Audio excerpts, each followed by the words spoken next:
guys, and welcome to another episode of the Boxing Coalition. My name is Cam. Joining me tonight, my Korean brethren. What's happening, Dan?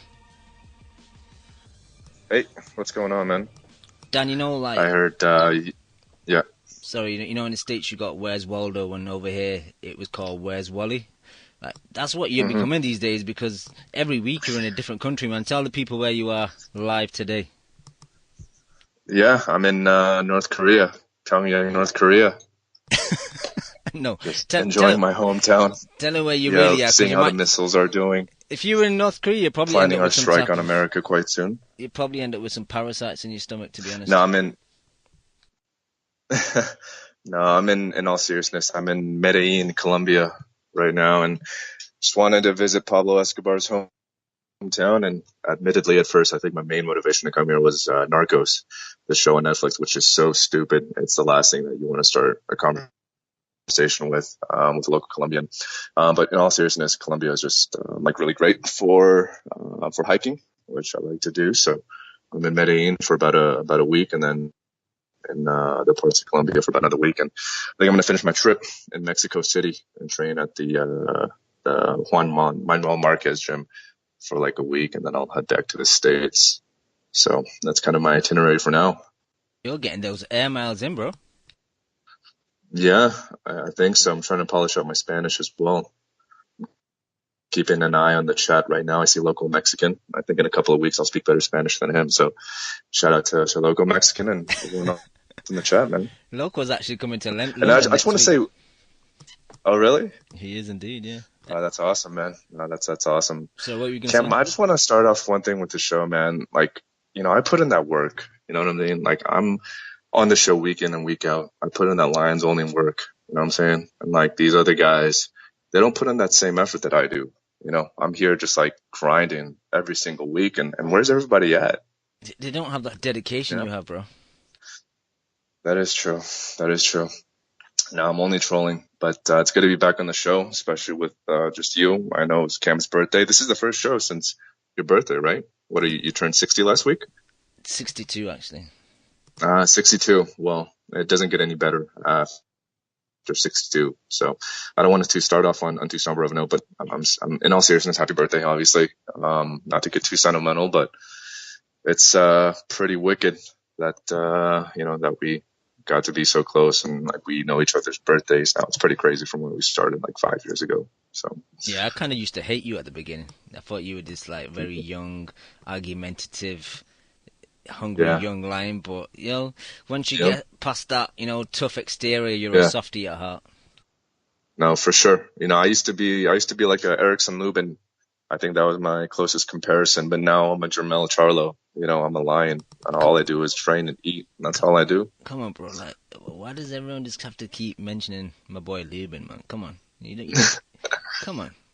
Yeah. All right. Well, let's talk about someone else, and let's talk about Frampton, shall we? Yep. Even though you were originally in Cuba earlier this week, and now you're in Colombia, you still managed to catch the Frampton fight. So, give us your thoughts on it. Yeah, Frampton is one of those fighters that I just have this really unique kind of relationship with, just because I love Irish people. I love Irish culture. So I naturally gravitate towards Carl Frampton. And I thought he looked kind of poor in this fight. And I think the fact that it was a 10-round fight was really beneficial to him, because I saw him gas a lot. And I'm not quite sure what to make of Frampton. I think he's in that weird position where he has the body he doesn't have the body of a traditional boxer. So he's kind of stuck in no man's land, especially as he gets older. He's kind of stuck in between weight classes almost. I feel like if there was a 124-pound division, that would be perfect for him. But he's too big for 122, and I think he's too small for 126. And when you see Frampton, I mean, you see a lot of skills. I mean, his ability to box on the back foot is really something that's kind of unique nowadays. But the only issue is that he has such short arms. It's like his physical makeup doesn't match his style of fighting, and that puts him in pretty precarious situations at times. And I just thought he looked rugged. I mean, I'm not quite sure what to make of this fight, Cam. This is actually something I wanted to ask you. If this was just kind of like a blimp on the radar, just one of those fights just to get the rust out of the way, or if this is something more of a trend for him moving forward. Because I didn't think he looked all that impressive in the second Leo Santa Cruz fight either, and he kind of resorted to the same tactics over and over again. And I think that's partially just because of his stamina. I do think he does have stamina issues, and he fights accordingly. Like, he'll save his gas tank, on a per round basis, where he'll be very careful in how much he'll throw in a given round. So I'm just not quite sure how we do against other guys at 126. Even Mares, man. Like, going up to this fight, I thought Frampton would be favored against lower level guys at 126, like Abner Mares, and even favorable, maybe even like in a 50-50 fight against Leo Santa Cruz. But I'm starting to get kind of concerned about him. I used to think he was a pound for pound level talent, and I'm not quite so sure anymore. Yeah, to answer your question, I think it was more the former. I think it was he signed to Box Nation. Let's get him out as soon as possible. They picked Garcia because he's tough, and I think that was more of the idea behind it. He said that he had choice in the opponent, and he said maybe next time I'll leave it to the team. But I think it was a good opponent for what he needed. I agree with you. I think like towards the later rounds he definitely gassed, which was strange because he didn't really have a high work rate throughout the fight, and I thought he started off well on the back foot, kind of countering with the 1-2-1s and the left hook right hand, but quickly he resorted to standing there and trading, and I'm kind of torn between, was it him just not wanting to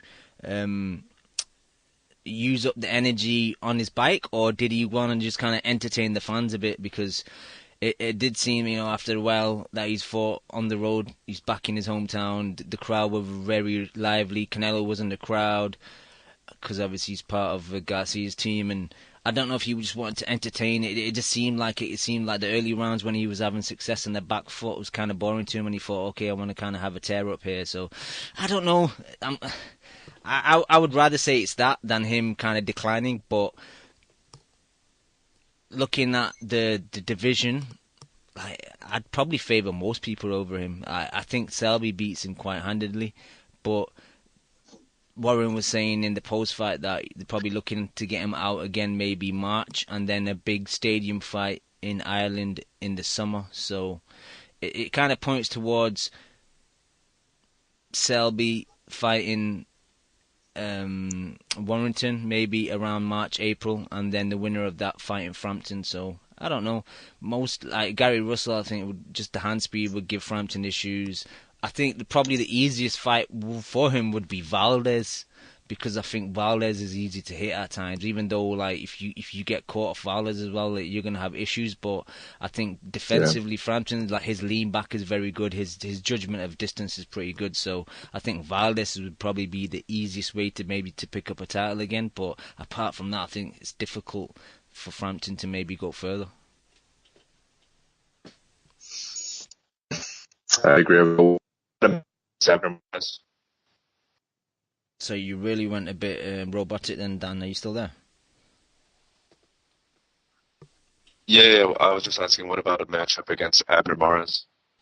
A Mares one, just because Mares' work rate again would be difficult, I think, because Frampton would have to be really defensive and really kind of pick his spots when to attack. And one thing about Abner, man, his gas tank is excellent, man. He can throw the same amount of punches he does in the first few rounds right towards the end of the round, man. It's pretty amazing how athletic he is. So I don't know. I think it'd be a great fight, but I would favour Mares. What about you? I'd favor Frampton just because I hate Abner Mares, so I'd never be able to pick him in a fight. In all seriousness, though, like I mentioned earlier, I always gave Frampton the upper edge in that matchup, but now after this performance, I'm really not quite sure. And I do think the gas tank thing is a serious concern, just because he obviously missed the weight by a pound the last time he was supposed to fight, and I'm not quite sure if that was due to circumstances of just that fight being really strangely promoted and set up and whatnot, but just more so based on his performance on Saturday. Like I mentioned, he does seem to really pick and choose spots, and against a guy like Abner, if you're not able to stop him and the fight does go 12 rounds, Mares would probably win that fight just based on output. I think you're right. It's strange, man. I remember after the first Santa Cruz fight, I thought Frampton would have the potential to wipe out one of the most talent-stacked weight divisions in boxing at that time, and even now. But it's kind of crazy that we're talking about him being in 50-50 fights or him being the underdog in most of these matchups. It is crazy as well, and I think we're also to blame as well, because we as boxing fans, we are of what have you done for me lately type of crowd, because the similar thing happened just when the Quigg fight was looking to happen.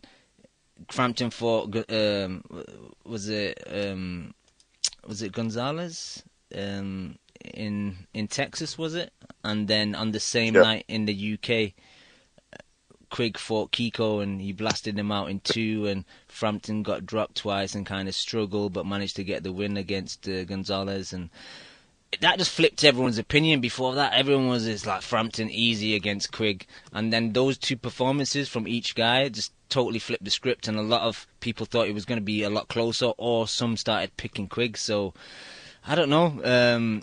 I don't really think it'll be a case of that. I just think that as much as they say it, like you read it, you see them say it in the interviews, oh, I've got the hunger back now, and blah, blah, blah, and I just don't think, once you've kind of reached the pinnacle, and I think he's a bit lazy as well. I think from what I've been reading, it seems that that's one of the reasons that he was happy to leave Shane, because Shane kind of overtrains him a bit, he pushes him hard in sparring, and maybe that's the case, because Jamie's not going to do that to him, and you can see it. He's a 10 round and he's kind of gassing towards the 7th and 8th. It's not a good look for a former world champion. Cam, do you like Jamie Moore? You want me to say he's fucking terrible, don't you? But when I said that comment, it was about his commentary. It wasn't about him as a trainer. Yeah, I know. It wasn't about trainers. I know. I just like when you say that. But I think you're right. I think Carl is just at a point where he really has accomplished everything that he probably ever dreamed of. So he's just at a point now where he doesn't give a fuck. And I watched one of those BT Sports specials on Carl Frampton, and he was saying like, I only train 2 times a day. I think that's enough.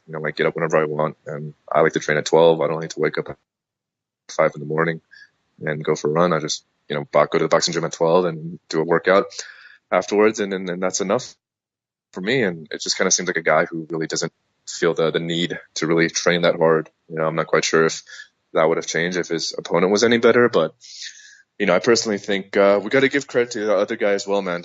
I think when you're trained by Eddie and Cheva Reynoso, you just come with a fire that isn't normal for most opponents. So I'm sure Carl just immediately sensed that, and he saw Canelo in the ring, or rather next to the ring, and I'm sure he got really kind of dismayed by his alphaness for a little bit. So we got to take in account all of these different factors.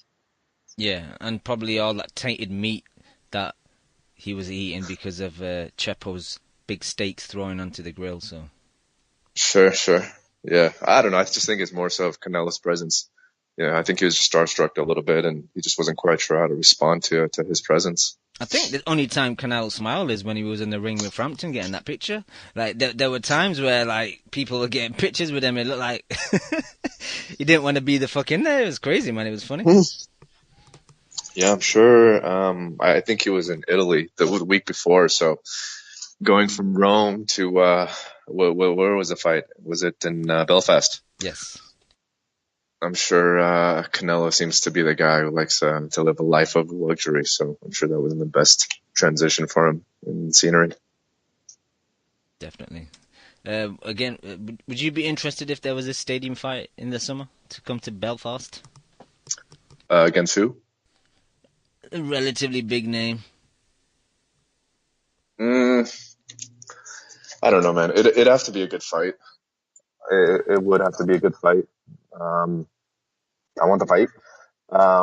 It'd have to be, I think, like Carl versus shit, man. I don't even know, because I don't want to see Leo. I don't want to see Carl versus Santa Cruz 3.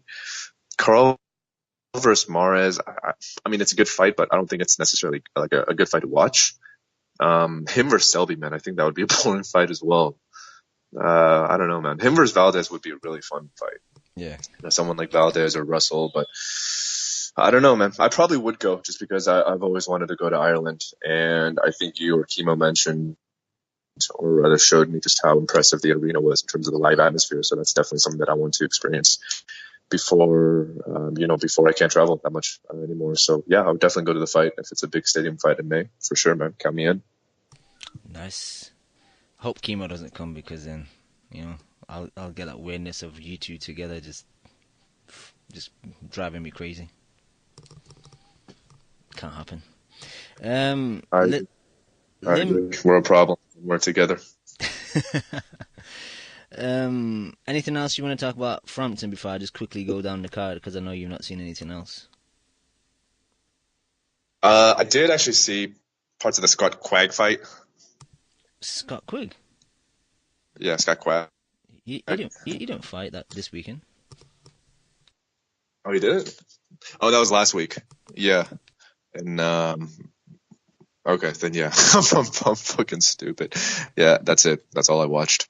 No problem. I'll quickly go down it then. So Tete, for a fellow South African, basically sparked him out within like 10 seconds with his first punch. It was a nice left hook right on the button. I think they're kind of saying it might be the fastest knockout in a title fight ever. So props to Tete. Normally he's quite boring. He's one of those. He's got that Rigo syndrome where he's usually so much better than his opponents, but just kind of jabs him, and just creates a boring fight. But it's nice to see you got a quick stoppage, and let's see if they can put the Ryan Burnett fight together, or another big name. What else do we had? John O'Carroll beat Di Santiago. Sorry, go ahead. No, I did watch the Conlan Aceves fight, or against the Filipino guy, just because I've been following that Filipino dude for a couple of fights, and that is one fight that I did watch. No worries, I'll get to that Joe Ancajas, Jamie Conlan fight in a sec. John O'Carroll, yeah, I've seen him a few times, not much power, but managed to get a stoppage in the third round. Pretty shitty stoppage by Phil Edwards, I thought. Di Santiago's arm got caught behind the rope as he was trying to throw a right hook, and then you don't stop the fight. You break him, and then let him kind of come back underneath the rope, and then continue the fight. But it's just typical kind of British stoppages, really, man. It looked like Carroll would have won anyway, but that doesn't really make it fair still, because you don't know. Carroll was cut over both eyes, or I think it was both eyes, and the fight could have went into a different direction later on. It was a 12-rounder, but I don't think most people cared. But it's a shame when guys come over and get shitty decisions. The guy's never been stopped. BT Sport are making a big deal about, this guy's never been stopped, blah, blah, blah. But I don't know, man. It's just fucking making a big fuss over nothing. But Paddy Barnes was in a fun fight against Quezda, however you pronounce his name. Switch hitter, pretty tall, rangy, and yeah, Paddy Barnes is closed the distance pretty well. Both guys were exchanging. Paddy was landing shots to the body, and he dropped him with a nice short right hook in the second round. And through the rest of the rounds until the sixth, both guys were just back and forth. Barnes kept getting warned for low blows. Some were low, some were kind of borderline. And then at sixth, he caught him with a nice left hook to the head and then left hook to the body. Just really took everything out of him, really. And he didn't get up after the 10th count and stopped him. And it was a pretty fun fight for the 6 rounds it lasted. And yeah, going on to the co-main limb, Joe Ancajas versus Jamie Conlan. Just Conlan being way out of his depth. Yeah, that was hard to watch. Honestly, that was pretty hard to watch. I started watching from the 3rd round onwards, just because I knew the result of the fight before I actually watched it. But yeah, Ancajas is actually somebody that I've seen. Like in the past, he was fighting on really, really small cards. He fought a couple of small cards in Northern California that I was able to catch, and he's just like your typical high energy, high output Filipino fighter, except he really commits to the body, and that's something that not all Filipino fighters do. So I just think he's really good. And was this Conlan's first crack at a world title shot?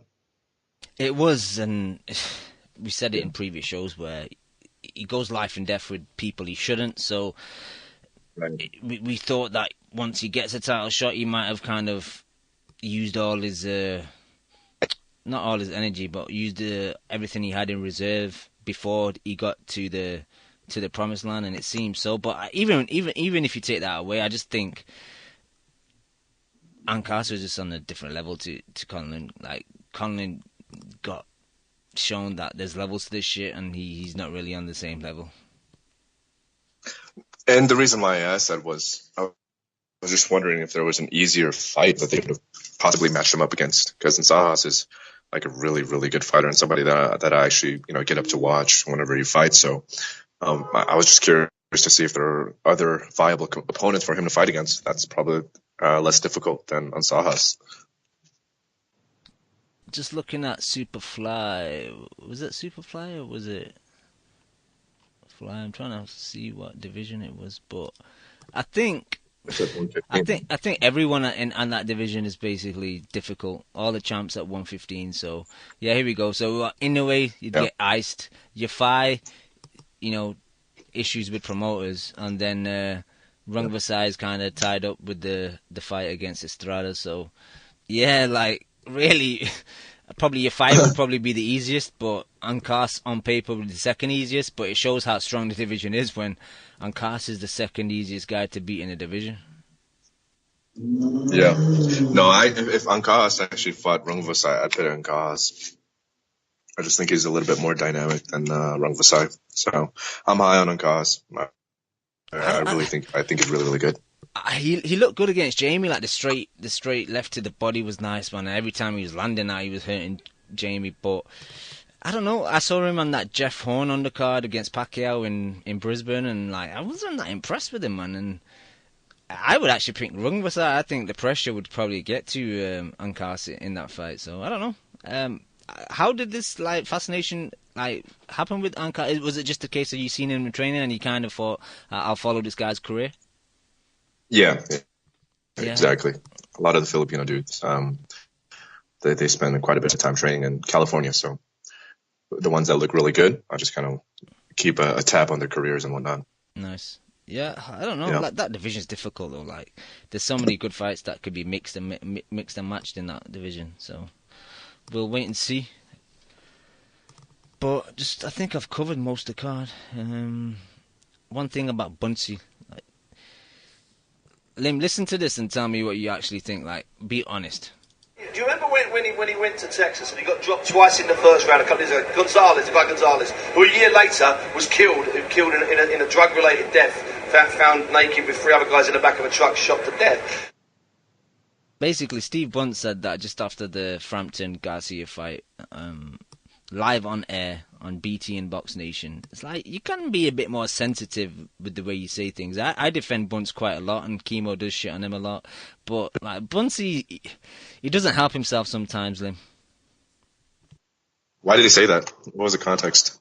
He was just trying to mention Gonzalez, like the fight that Frampton had, and like he went through some difficult times in the fight and blah blah blah. But why mention all the back history of what happened to Gonzalez since? Like, it doesn't apply to the story that you're telling. So it's just, I think it's just him trying to show like I know what's happening in the boxing world almost.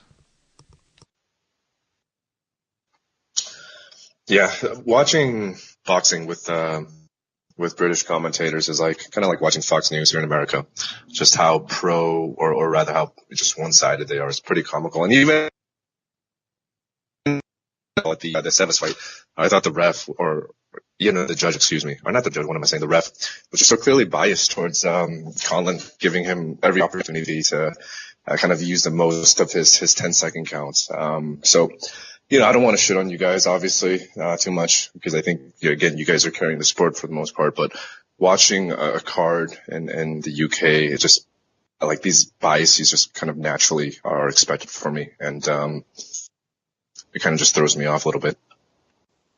Yeah, no, it's a great point you make, actually. I forgot to mention that, with the ref helping Conlan so much, Ancajas got a point deducted for low blows, and some of them weren't even low, some of them were like border, some maybe just below the border, but it's just a case of, well, he's doing so well, he's got all these multiple knockdowns already, let's make it a bit more even, and let's give Jamie a bit of a chance. But like, even the first... I know you said you started watching the fight into the third, but did you see the first round, like maybe going back afterwards?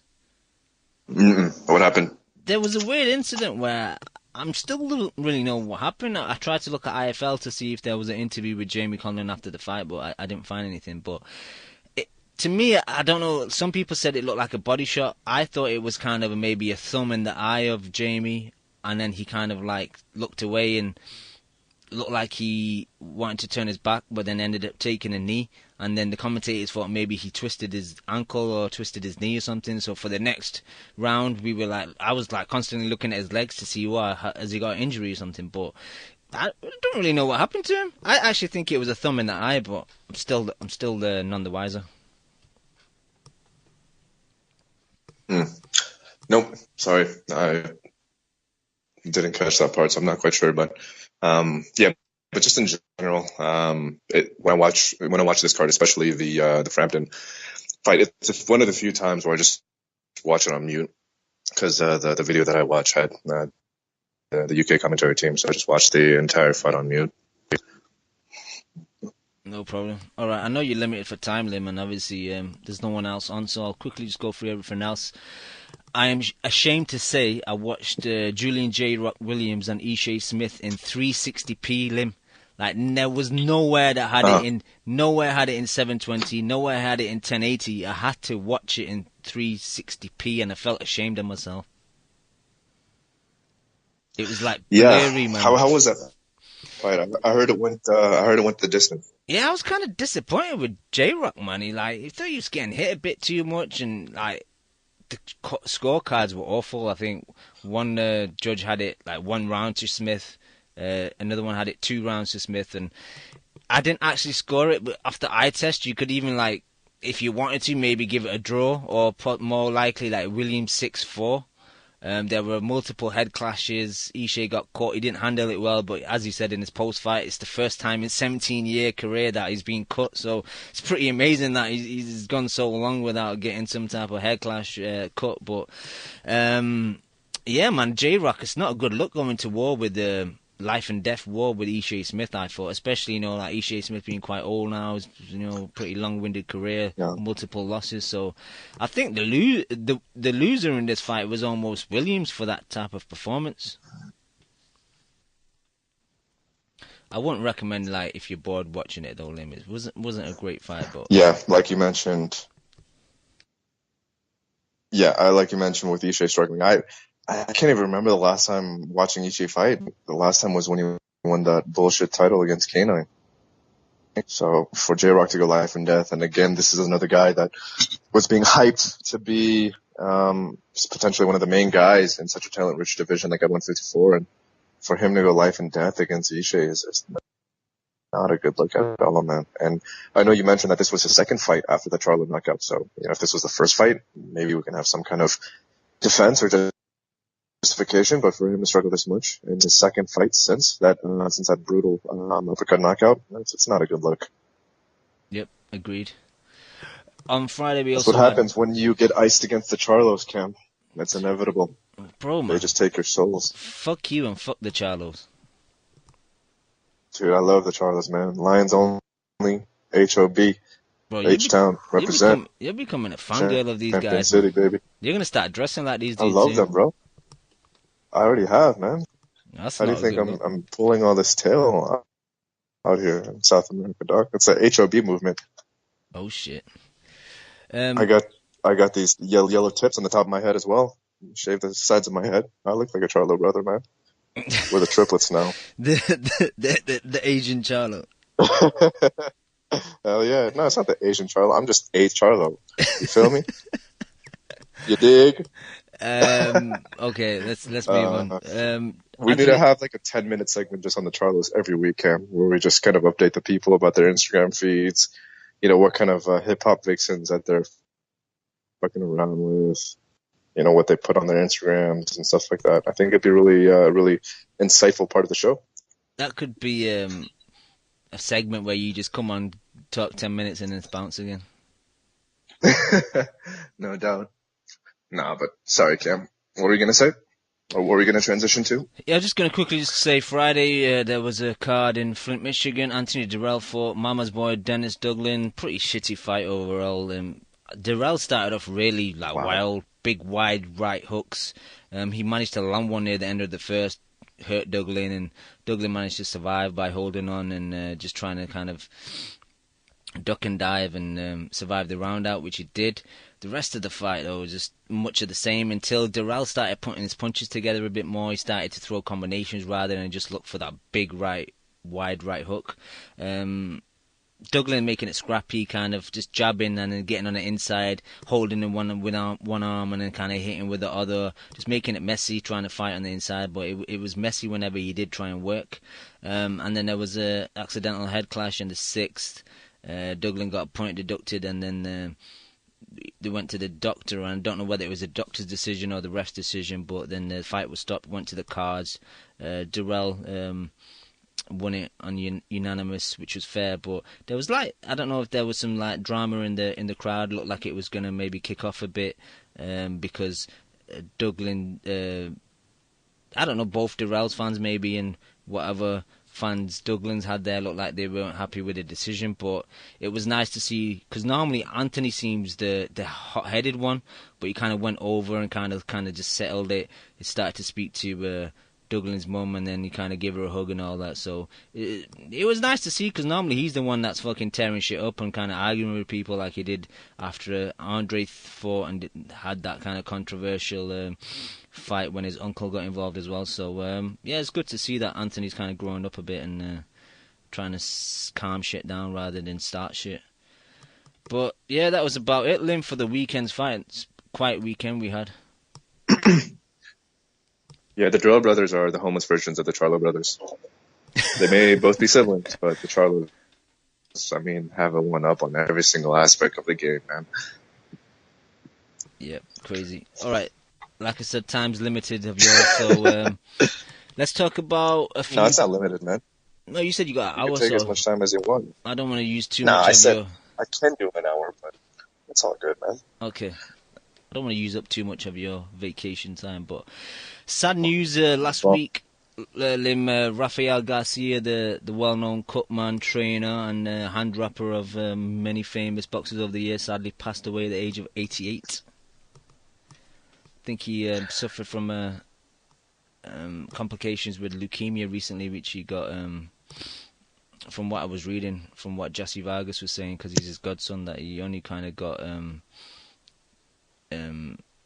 told that he had leukemia recently, but early in the year I think he was stung multiple times by African bees, so I think his health throughout the year hasn't been great. But 88, man, he's, he lived to a decent age. I know that's not really any it doesn't really mean much really, but I'm sure that he was happy with the life he led and the career he had as well, because he did work with so many notable champions. So R.I.P. to him. Yeah, all I have to say is rest in peace. I've never been somebody who's good at kind of saying eulogies of any kind for people that I don't know, because I don't know anything about the guy at all. I mean, I know his face because, like you mentioned, he's had a pretty illustrious career in terms of rapping hands, but what can I say? I didn't know the man whatsoever. But to live until you're 88, that's pretty damn crazy. I don't know too many family members who have lived to the age of 88. So, I mean, for him to work in such a physical profession and for him to be so active in what he does, to that just is really impressive. Yep, R.I.P. And you said 88, but Ferdy Pacheco, Muhammad Ali's trusted fight doctor, lived to 89, so he got a year on Garcia. Yes, he sadly passed away at his home in Miami as well, so rest in peace to him as well. But now I agree with you. It's like friends of mine will go pay respects to someone, a friend of theirs that passed away, and I find it difficult if I didn't actually know the person. Like if I'm going to a mosque to pay respects, I'd like to know the person that passed away. Like some people just do it for because his friend knew the person, but I do feel like sometimes that if you didn't know the person yourself, personally, then you feel almost a bit uneasy to go pay respects. But I do totally know where you're coming from. Yeah, this is completely irrelevant, but I actually had a high school friend who I haven't talked to in like 8 years, and he passed away a couple of weeks ago, I think from like heroin overdose. And, he had a funeral that I was invited to, but I was like, I don't know the guy anymore, like I haven't spoken to him in 8 years. And like, even if you send condolences, I really feel like for you to genuinely mean that and to actually go to some kind of, ceremonial ritual, like you need to have some kind of personal bond with the person. So I don't know, these kind of rest in peace, or people just making random, rest in peace comments and whatnot, that's fine. But for you to really mean it, I feel like you really do have to know the person. Yeah. All right, let's move on, Lim. A few other things I want to talk about. I don't know if you followed social media this week, but there's some controversy surrounding Mr. AJ, another person that you're fond of, basically saying some comments towards Eddie Chambers in direct messages on Instagram. Are you aware of this stuff? Is this the comment that he made about being a superior race? Or is that two different things? That's the one. And obviously I'm going to get your thoughts in a minute, but I'll just go first. Like, I watch boxing to watch good fights, to watch good entertaining scraps, to watch skillful guys. All this other shit I don't really care about. That's me personally. Like, I can understand if people are offended by his comments or offended by any boxer's comments, whether Tyson Fury says some crazy shit, whether Aamir Khan says some crazy shit. I can understand that. But then you act with your feet in the sense of you don't support the people, you don't buy tickets to the fights, you don't buy pay-per-views, whatever. That's fair. But I personally, Lim, like, I couldn't give two shits about what these people say.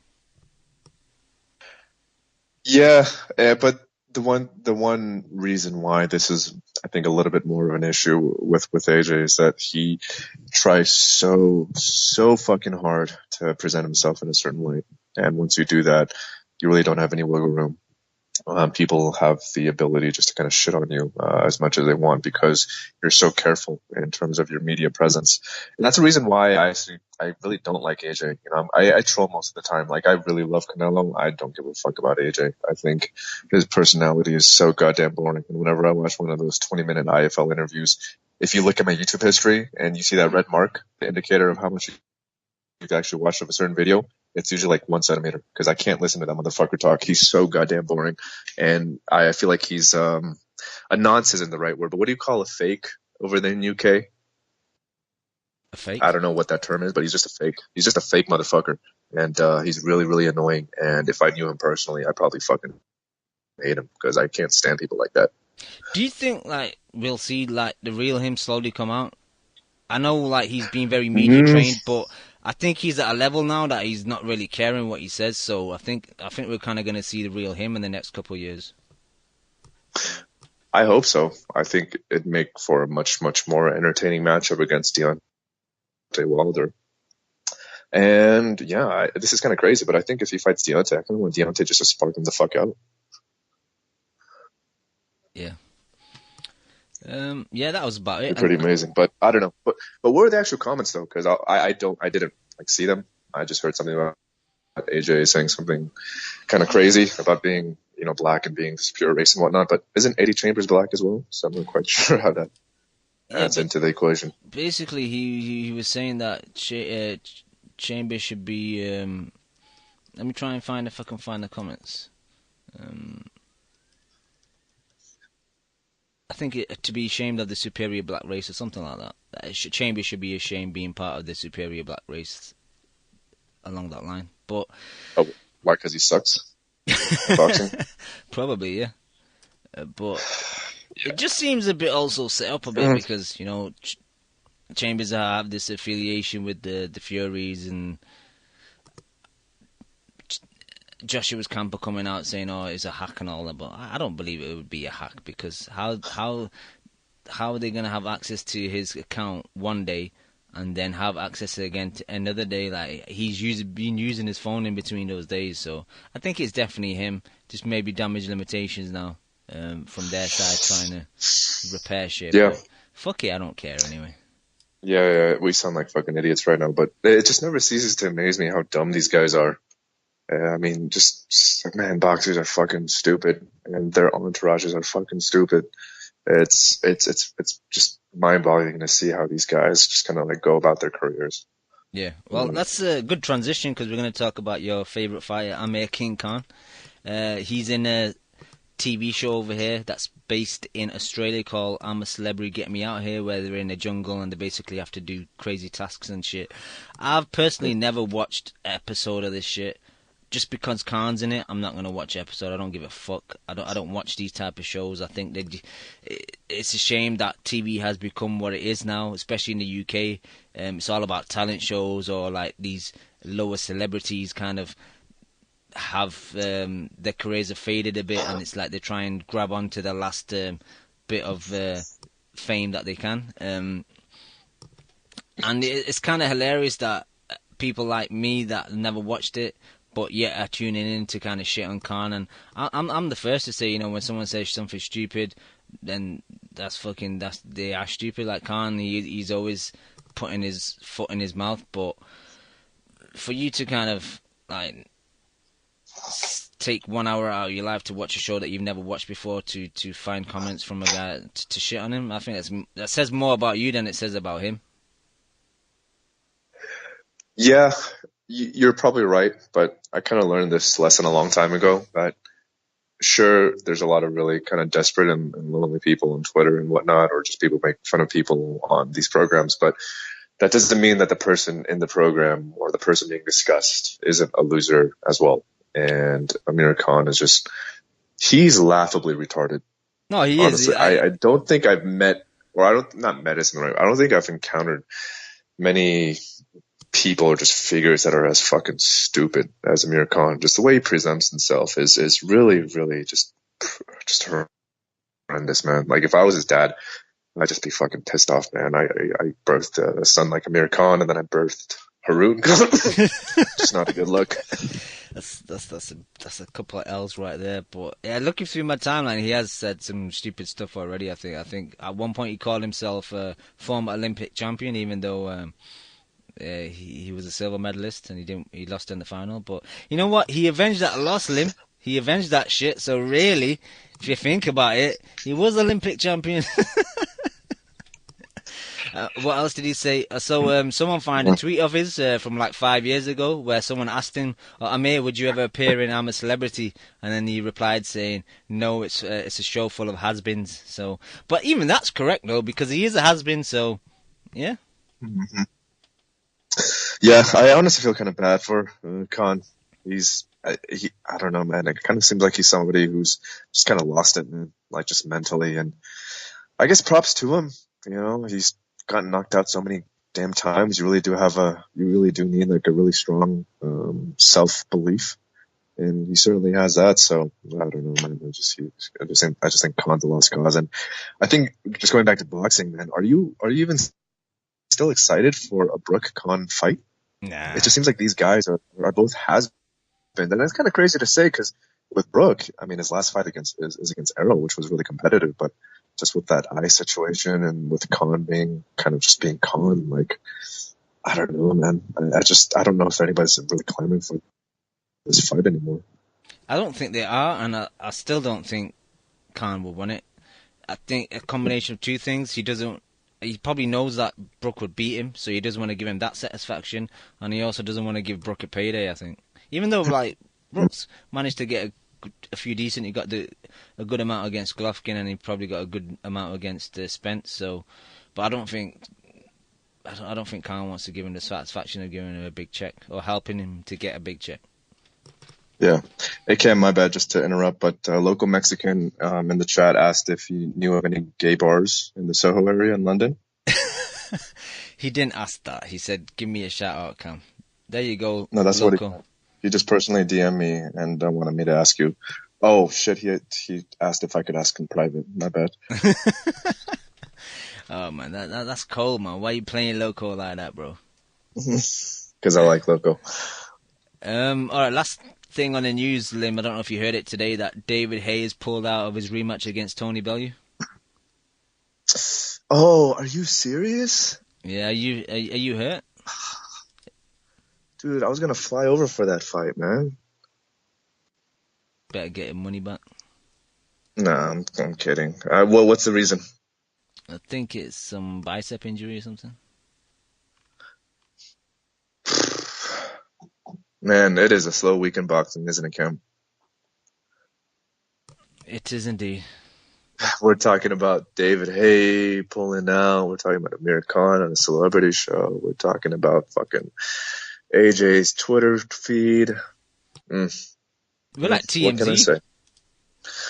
Hey man, that's what you got to do when the schedule is so shite. So don't blame us. That is true. But have you got any news you want to talk about? Because I'm pretty much done for news. Let me see if there's anything. I think there was. Fucking hell, man! I'm drawing a blank. No, I'm checking the boxing scene right now just to see if there's anything. Nope, I don't see anything, man. I think Canelo Golovkin. I think May is a targeted date, which we all knew. Oscar calling out Conor McGregor. That's hilarious, man. Okay, no. Mayweather boxing. Who do you think's more delusional, Aamir or Oscar? Oh, that's a great question, Cam. You know what? I think. Fucking hell, that is an incredible question, man. Jesus. I think I'd have to go with Conlan, because with Oscar, he at least has the excuse of being a drug addict and a cocaine sniffer and a tranny lover, whereas Aamir Khan has a more, settled life. So De La Hoya is just fucked. I think he's a crazy person, but I do think in 5 years, Khan is essentially going to be what Oscar is right now.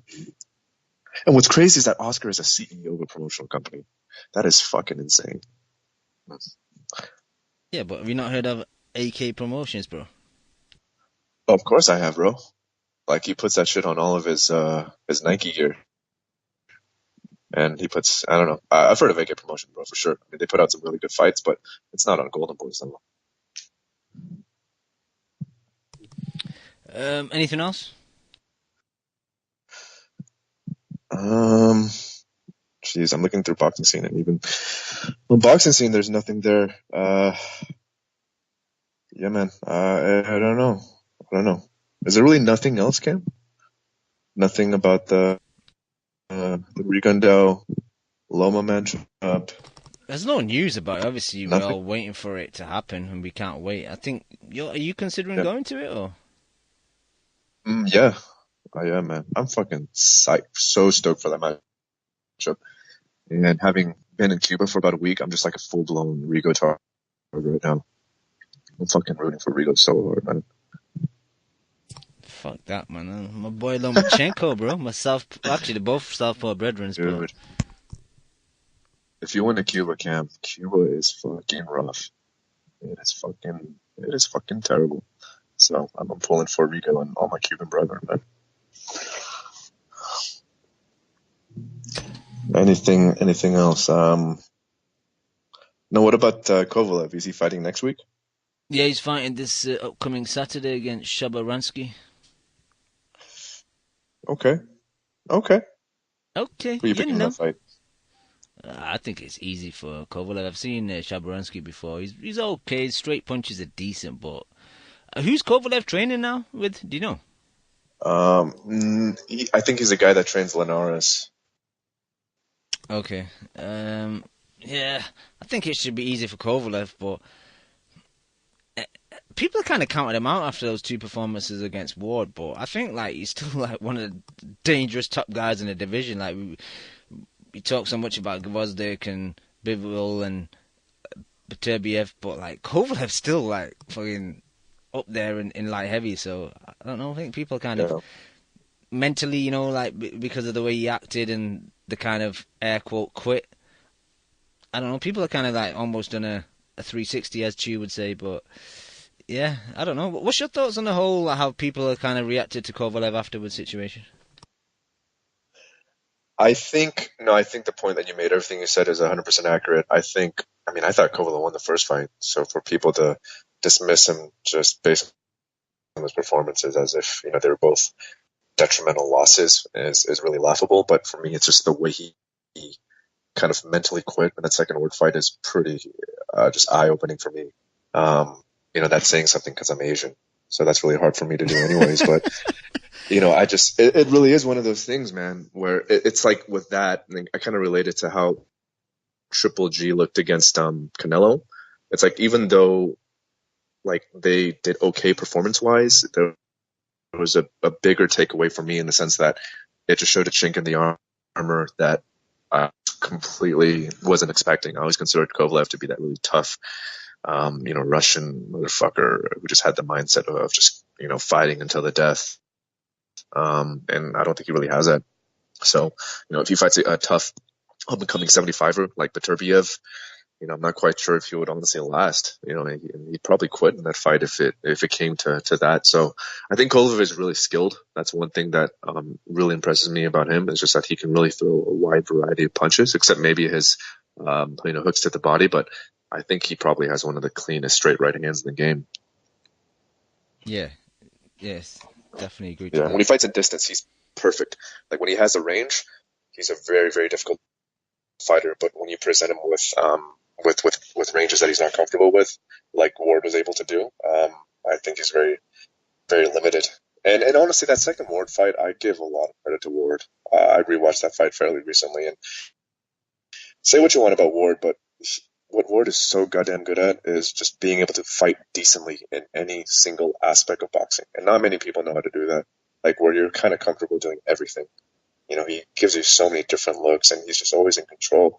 And I know how you always mention like fighters' eyes and their focus. You look at Ward, and he's always aware of the situation, even when he's hurt. It's fucking amazing. To your point, if you've watched it recently, though, I know the history books. You look at BoxRec, okay, it'd be lost to Ward first fight, which was controversial, very, very close fight. Lost to Ward second fight. But that second fight, those low blows played a big part in the way that the fight had, played out. You have to agree to that, don't you? I do, but at the same time, I don't. It kind of seemed like they're kind of going hand in hand. The only difficulty I have answering that question is I'm not quite sure how much he was affected by them, but I think what Kovalev did was once he got hit with those low blows, he tried to kind of fight in a manner that, as if he was trying to directly tell the ref, like, look, these low blows are having a negative impact on me. And he just kind of fought, like, I don't know, in a way that I never saw him fight before. And at the same time, I thought Ward was a lot better in that second fight than in the first fight. I felt like he knew what exactly he wanted to do a lot earlier in the fight. So I don't know, man. Like Ward is somebody who, I don't know, Ward may be fucking pound for pound. And maybe that's just Kovalev not, beating a pound for pound level fighter, but maybe he has the ability to beat everyone else at 75. I don't know. And plus, everyone else at 75, there's no person at 75 who fights like Ward. So I think Kovalev is in an advantage there, just because stylistically he's not going to have to fight anybody like that probably ever again in his life. Yeah. So we were talking about that card. So undercard wise, we also have Jason Sosa versus Gamboa, which is a good fight. Gamboa's late. Gamboa's fighting?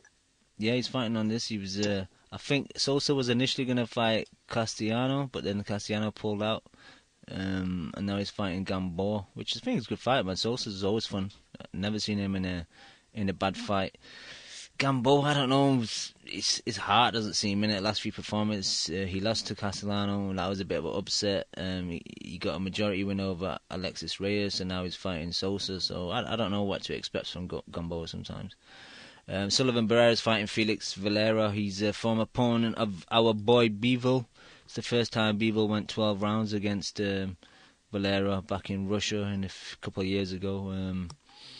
But again, we talk about light heavy, and you got names like Barrera. You still got names like Elder Alvarez.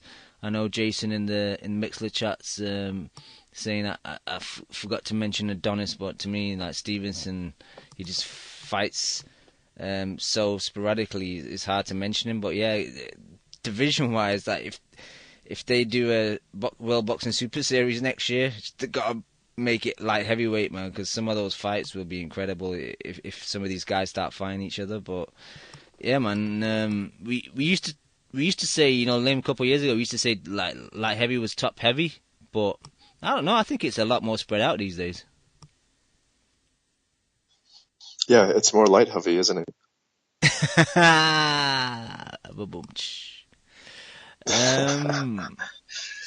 Yeah, the only issue is that I just wonder if these guys will over fight each other, and I'm not quite sure if the fighters promotions will allow them to be a part of the World Series of Boxing thing. And plus, I don't know how the World Series of Boxing thing is going, the tournament situation. Hopefully it isn't a negative return for Schaefer. But yeah, the 75 division, I don't even care for a tournament. I don't even need a tournament. I just want to see good fights. And the fact of the matter is that the only good fight at 75 we've seen in the past couple of years seems to be Kovalev Ward. And I'm just saying that off the top of my head. I'm sure there were other good fights at 75, but just from my recollection, my immediate memory, that's the only one I can draw upon. Yeah, a lot of people have gone like in individual directions, but I thought Elder Alvarez versus Pascal was decent, even though like Pascal is kind of at the end of it. Yeah, that was a fun fight. Yeah, it was. Let me just quickly go through the rest of next week. So tomorrow, Devin the Dude is back. Devin Alexander is fighting Walter Castillo. I think Naota was saying to me off air the other day that he's. I don't want to misconstrue it, but so I'll just give my opinion on the fight. No, I think he said that he was favouring Castillo, but I've seen Castillo a few times, and he's quite flat-footed. He's slow foot speed. He kind of fights at mid distance. Where with Devin, I think like when he had that loss to Aaron Martinez, guys that kind of sit on his chest or throw lots of punches like really cause him issues, and I don't really think Castillo's going to cause him issues. So Naota, I apologise if you didn't say that, but I'm sure you were picking Castillo or saw him as a kind of heavy favourite. But yeah, I'm not really too interested in Devin. He's had two. No, I spoke with Naota as well, and I think he told me that he was picking Walters or the Mexican dude by knockout in the second round. But I'm pretty sure that's what he said. Maybe. But yeah, that's tomorrow. But yeah, Devon's been out like two years almost. I think it's 2 years, 1 month since that Martinez fight, and then a year before that is the Khan fight. So he's been very inactive. But I don't really care to watch him, to be honest. It's not a style I favour to watch, but I'll check the fight out over the weekend, I guess. But what else we got? Amnat Roaring's fighting in China on Tuesday. Naota's boy, Wanheng Manayathan, he's defending his title, WBC minimum weight, on is it Thursday? What's that? The 24th. What day is the 24th? Yep, Friday. He's defending that in Thailand. What else? We have Manuel Chavez, Alexander Ustinov on Saturday in Germany. Dmitry Chudinov's fighting Lo Leng Mok in Denmark on Saturday, I think that is. No. Actually, no, his fight must have got cancelled because it's not on there anymore. I apologise. Tobias Machunu's fighting Konstantin Bejinaru in Connecticut at cruiserweight, and then Mark Maxeo, a guy that you know, Lim, he's fighting Shota Hayashi in the Philippines on Saturday. So like, there's a lot of fights, but there's nothing really tasty, Lim. There's no tasty boxing next week. I hope he doesn't shatter the bed. Come on, Lim, like you're on it today. Yeah, what about the Lamont Roach versus Ray Perez fight in Maryland? That's a fight that I'm really looking forward to. Lamont Roach is Freddie Roach's son, so he's an up-and-coming prospect. 15-0, 6 KOs. Is it a fight that you would like watch live if you could? Yeah, just because it's Freddie's son. You know, obviously Freddie is someone that I really look up to, so just watching his son fight, yeah, I'm definitely going to watch it. But if he's his son, why is Lamont Roach black? Freddie likes black meat, bro.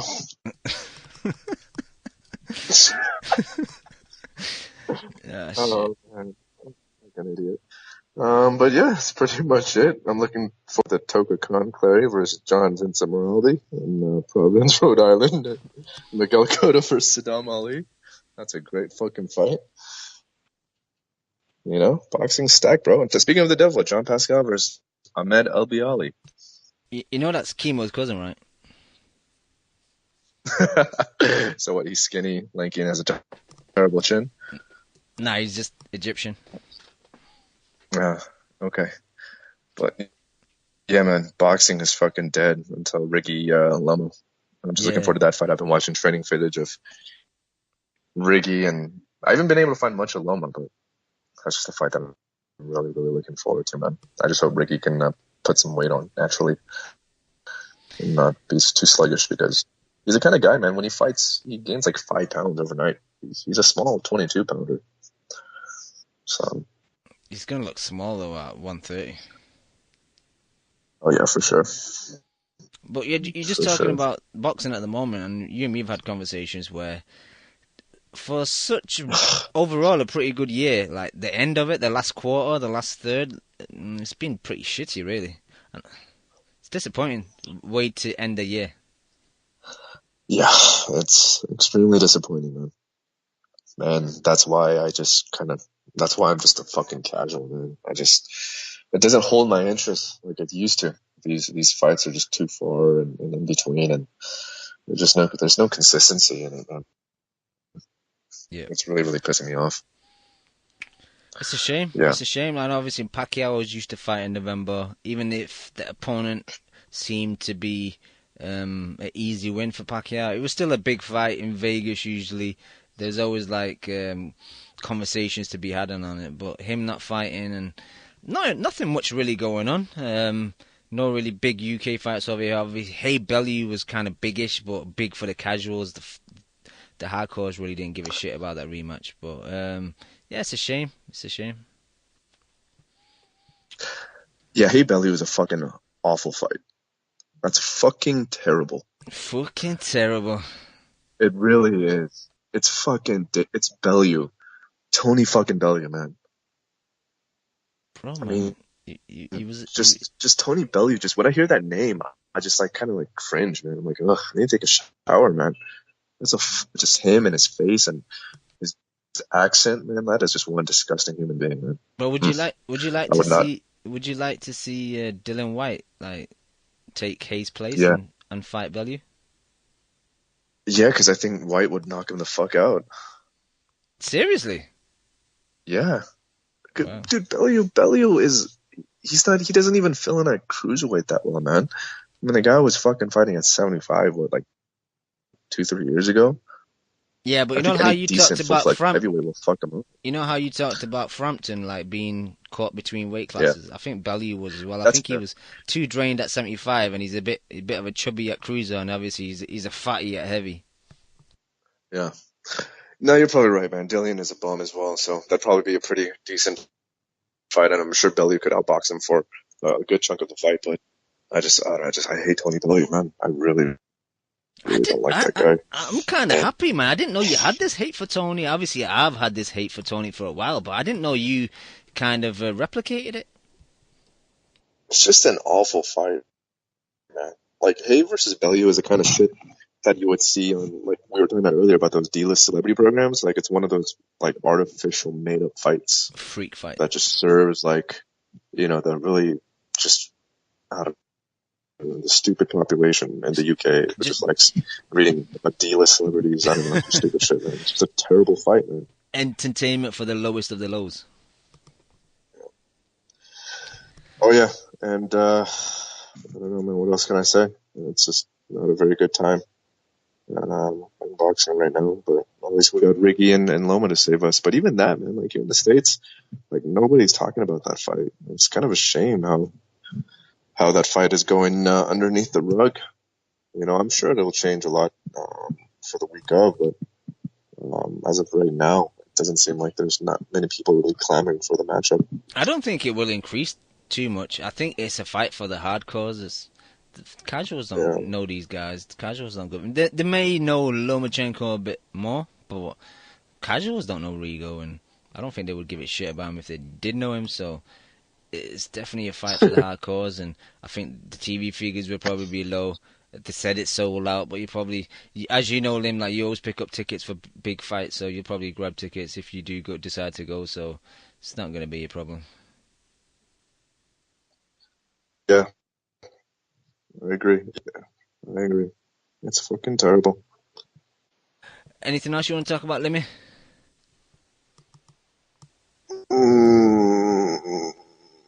No, man. I just refreshed the boxing scene for one last hoorah, but I don't see anything, man. I don't know, man. I don't know. Is Canelo? Did Canelo get a good reception over there in Belfast? It His seems hometown? so. It seems so. Every bummy boxer was trying to get a selfie with him, and he didn't look too happy to be taking the selfie with these bummy boxers. But at least he smiled when he was in the ring with Frampton. Sure. Scott Quigg was. I wanted to talk about that actually. Scott Quigg was in the arena. Yeah.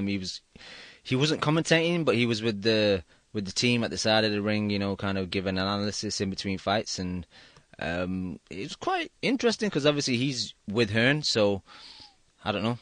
Do you think he's possibly going to go over to the other side, Lemmy? I know you probably don't give a shit, but... I was trying to, do my best, I guess, impression, or just trying to act like I really care, but, dude, Scott Quigg, man, he's just... I feel bad for the guy, man. He's a good dude.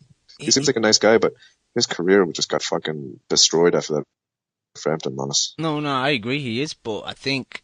Frampton's Warren's got all the featherweight, so it wouldn't make sense for him to go over there because then they can maybe have almost like a mini tournament. But I think going over there would make sense for him, especially his last few performances have kind of been a bit low key. Eddie put him in Monte Carlo, and before that, I think he was on a Josh undercard, but it wasn't really I think it was against Simeone, and it wasn't really a biggish fight. So maybe go over to Warren and see what's happening over there, bro. Josh Warrington's done it, so yeah, we'll see. Sure. Yeah, when you see Scott Quigg at the wild card, he's just somebody who does not fit in Los Angeles. He just has the face of a guy who should just live in some bummy city where it's always raining and always cold. Yeah, especially he's not going to fit in if he's driving on the wrong side of the road either. Exactly. But yeah, pretty much it, man. All right, Lemmy, man. I think the only two fights I care about are that Riggy fight and Canelo Triple G rematch. And until then, I'm just on hibernation mode. Damn, that's the only two fights you care about at the moment. Yeah. Oh, and the Charlo brother. Oh, of course. I want to see Jermell. Well, we got a bit of time. Bird. What fights would you like to see the Charlos in next? Jermell versus... I want to see Jermell versus Lara, but that's probably not going to happen. But Jermell versus Hurd, just to kind of unify the titles. And I want to see Jermell fight, like I mentioned previously, I want to see him fight Danny Jacobs. But if not Jacobs, I want to see Jermell versus Tony Bellew. I think Jermell would win that fight.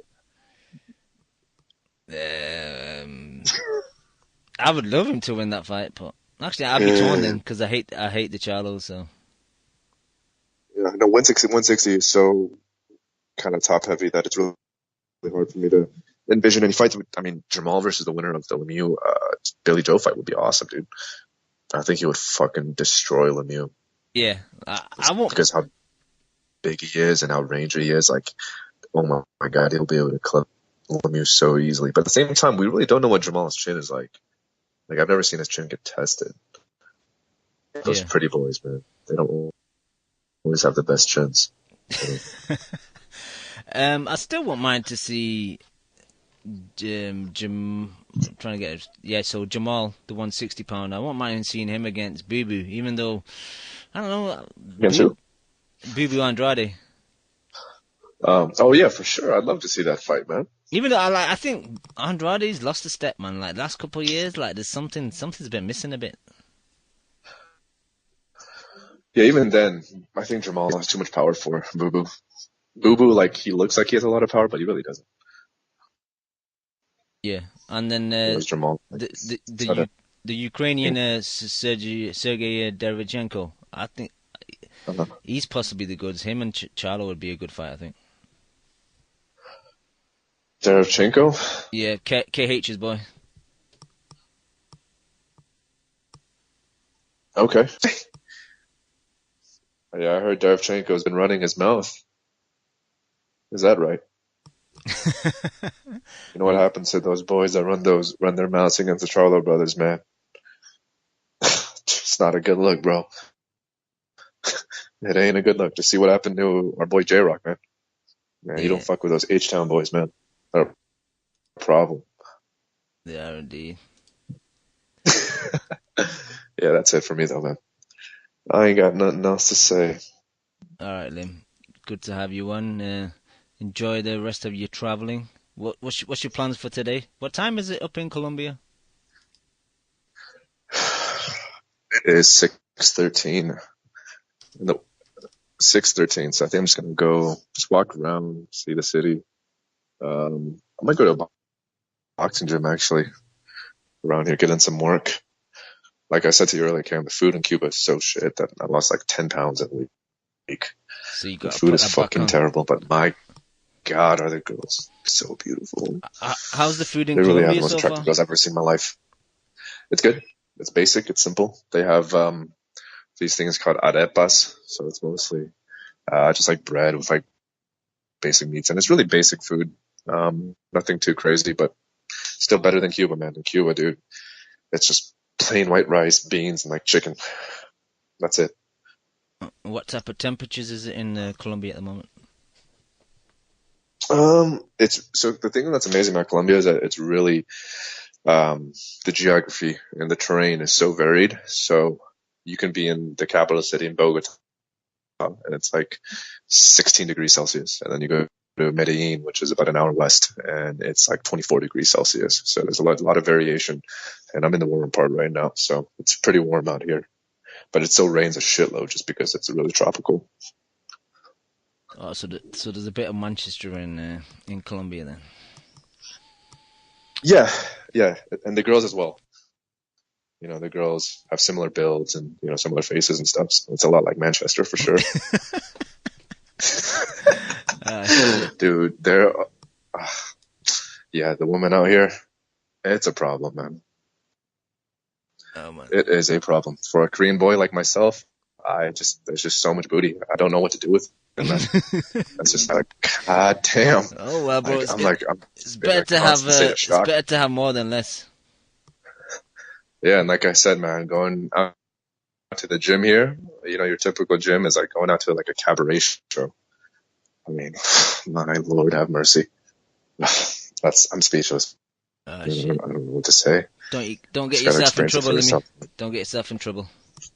Yeah, I won't. All right, Lim, man, great to have you on the show. Thank you. Thank you to all the people in the chat and all the people that download the show week in, week out. We'll be back next week. Peace. You just listened to the Boxing Coalition. Dude, man, I love boxing. I fucking love boxing. A big shout out to the Boxing Coalition. You're a newbie. No, I ain't new, man.